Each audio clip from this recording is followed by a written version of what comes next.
क्या होगा अगर demon from hell, anti hero, ghost rider और महादेव के 11वें रुद्र अवतार और श्री राम के भक्त और सेवक पवन पुत्र हनुमान के बीच में फाइट हो जाए तो कौन जीतेगा? और इन दोनों में से ज्यादा पावरफुल कौन है? Demon from hell, anti hero, ghost rider या महादेव के 11वें रुद्र अवतार पवन पुत्र हनुमान? तो ये वीडियो बहुत ही इंटरेस्टिंग होने वाली है, इसलिए इसे बिल्कुल भी स्किप मत करना और एंड तक जरूर देखना ताकि तुम कुछ भी मिस ना करो। तो पवन पुत्र हनुमान और घोस्ट राइडर दोनों अपनी सुपर पावरफुल और सुपर डिस्ट्रक्टिव स्टैंड की वजह से मोस्ट पावरफुल कैरेक्टर्स में से एक हैं और बहुत ही कम ऐसे कैरेक्टर्स हैं जो एक्चुअली उन्हें हरा पाए हैं। इसलिए ये जानने के लिए कि इन दोनों में से ज्यादा पावरफुल कौन है और फाइट होने पर कौन जीतेगा, सबसे पहले बात कर लेते हैं दोनों की पावर्स की। बात करें हनुमान की तो पवन पुत्र हनुमान भगवान शिव के 11वें रुद्र अवतार और भगवान विष्णु के 7वें अवतार श्री राम के भक्त और सेवक थे। हनुमान रामायण के सेंट्रल कैरेक्टर और महादेव के सभी अवतारों में से सबसे बलवान, शक्तिशाली और बुद्धिमान अवतार थे, जो कि 7 चिरंजीवियों में से एक है, जो रामायण के टाइम पर भी थे, महाभारत के टाइम पर भी थे, कलयुग में भी हैं और संसार के अंत तक भी जीवित रहेंगे। और इसीलिए उनका उल्लेख हमें रामायण के अलावा महाभारत और दूसरे पुराणों में भी देखने को मिलता है। बचपन में एक बार हनुमान फल समझकर सूर्य को खाने निकल पड़े और संसार को अंधकार से बचाने के लिए इंद्रदेव ने हनुमान पर वज्र से प्रहार किया, जिससे उनकी ठुड्डी टूट गई और वो बेहोश होकर नीचे गिरने लगे। और अपने पुत्र की ऐसी दुर्दशा को देखकर वायुदेव इतना ज्यादा क्रोधित हो गए कि उन्होंने पूरे संसार से वायु के प्रवाह को ही रोक दिया, जिससे वायु के बिना संसार के सभी जीव जंतु दम घुटने से तड़प तड़प कर मर गए। जिसके बाद स्वयं ब्रह्मदेव को वहां पर आना पड़ा। उन्होंने सब कुछ ठीक किया, संसार के सभी जीव जंतुओं को दोबारा से जीवित किया और सभी देवताओं ने मिलकर पवन देव के क्रोध को शांत किया, जिसके लिए ब्रह्मदेव और सभी देवताओं ने हनुमान को बहुत सारे वरदान भी दिए, जिसमें ब्रह्मदेव ने कहा कि इस पर किसी भी अस्त्र या शस्त्र का कोई भी असर नहीं होगा। इंद्रदेव ने कहा कि इसका शरीर मेरे वज्र की तरह कठोर बन जाएगा। सूर्यदेव ने हनुमान को अपने तेज का कुछ अंश प्रदान किया और वरुण देव ने कहा कि किसी भी पाश या जाल का इस पर कोई भी असर नहीं होगा। और यमदेव, यमराज, कुबेर और विश्वामित्र जैसे बहुत सारे देवताओं ने भी हनुमान को बहुत सारे वरदान, शक्तियां और अस्त्र शस्त्र प्रदान किए, जिससे पहले से ही महादेव के 11वें रुद्र अवतार महाबली और महाशक्तिशाली हनुमान की पावर्स और भी कई गुना तक बढ़ गई। और इसीलिए मेघनाथ के महाशक्तिशाली और महाविनाशक ब्रह्मास्त्र तक का हनुमान पर कोई भी असर नहीं हुआ था। हनुमान अपने साइज को छोटे से छोटा और बड़े से बड़ा कर सकते थे और उनके पास सुपर स्ट्रेंथ या गॉडली स्ट्रेंथ नहीं बल्कि अनलिमिटेड स्ट्रेंथ थी, जिसे तुम इमेजिन तक नहीं कर सकते। और हनुमान की स्ट्रेंथ का आइडिया तुम इसी बात से लगा सकते हो कि इवन जब उन्होंने महादेव तक से युद्ध किया था तो महादेव तक को एक कड़ी चुनौती दे डाली थी। हनुमान ने लंका पहुंचने के लिए एक ही छलांग में 100 योजन की दूरी तय की थी, जिससे इतनी पावर और शॉक वेव जनरेट हुई कि जिस पहाड़ से उन्होंने छलांग लगाई वो पाताल में धंस गया था। और लंका पहुंचकर उन्होंने अकेले ही हजारों महाशक्तिशाली राक्षसों को हराकर पूरी लंका को जला दिया था, जिसका रावण तक पर एक गहरा प्रभाव पड़ा था। और इवन जब अंगद शांति संदेश लेकर आता है तो रावण कहता है कि राम से कौन डरता है, वो दोनों तो बस सन्यासी है, हमें चिंता तो उस वानर की है जिसने अकेले ही पूरी लंका को जला डाला। और महाभारत के टाइम पर खुद को महाबली और सर्वशक्तिशाली समझने वाले भीम हनुमान की पूंछ तक को जमीन से नहीं उठा पाए थे।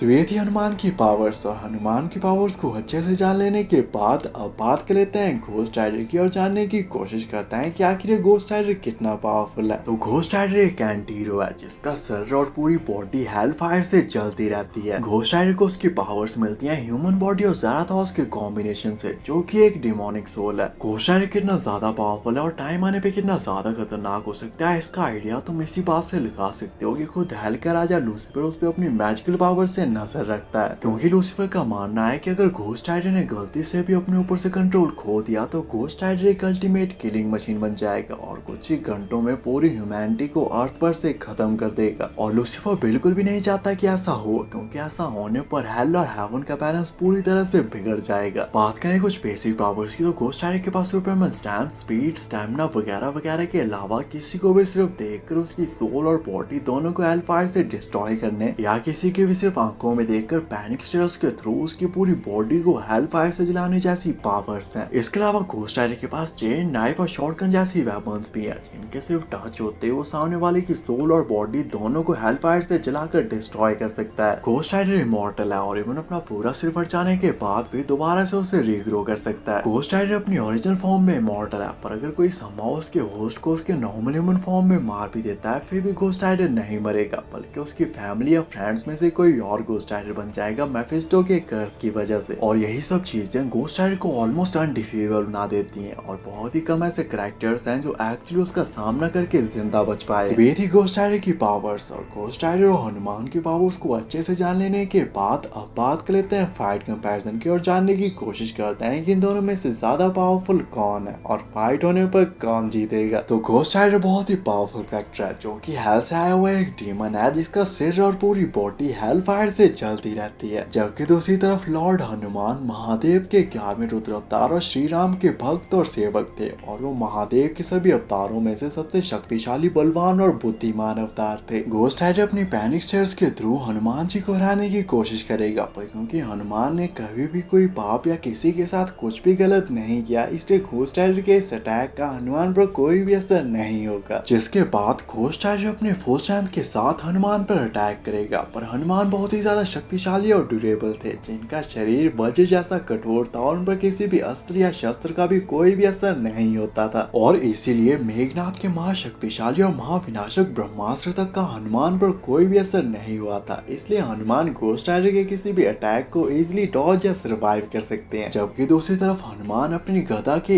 एक ही वार से घोस्ट राइडर की पूरी बॉडी को ही डिस्ट्रॉय करके उसे एग्जिस्टेंस तक से इरेज कर सकते हैं। पर क्योंकि घोस्ट राइडर अपने किसी भी बॉडी पार्ट को दोबारा से रीजनरेट कर सकता है, इसलिए फाइट इतनी जल्दी भी खत्म नहीं होगी। घोस्ट राइडर पावरफुल तो बहुत है, पर पावर्स के मामले में हनुमान घोस्ट राइडर से कई गुना ज्यादा स्ट्रॉन्ग और पावरफुल है, और घोस्ट राइडर कभी भी हनुमान जी की पावर्स को मैच नहीं कर सकता। घोस्ट राइडर अपनी ओरिजिनल फॉर्म में इमॉर्टल है, इसलिए फाइट तब तक चलती रहेगी और हनुमान लगातार घोस्ट राइडर को ऐसे ही मारते और हराते रहेंगे जब तक घोस्ट राइडर हनुमान जी के पैरों में गिरकर माफी मांगकर हार नहीं मान लेता। और इतना ज्यादा पावरफुल होने के बावजूद घोस्ट राइडर हनुमान जी के आगे 2 सेकंड भी नहीं टिक पाएगा, और लॉर्ड हनुमान इस फाइट के एक अल्टीमेट विनर होंगे। बाकी आपके हिसाब से इस फाइट की और क्या पॉसिबिलिटीज हो सकती है, और नेक्स्ट वीडियो किस टॉपिक पर बनानी चाहिए, कमेंट करके जरूर बताना। ऐसे अमेजिंग वीडियोस के लिए चैनल को सब्सक्राइब कर देना, एंड थैंक्स फॉर वॉचिंग।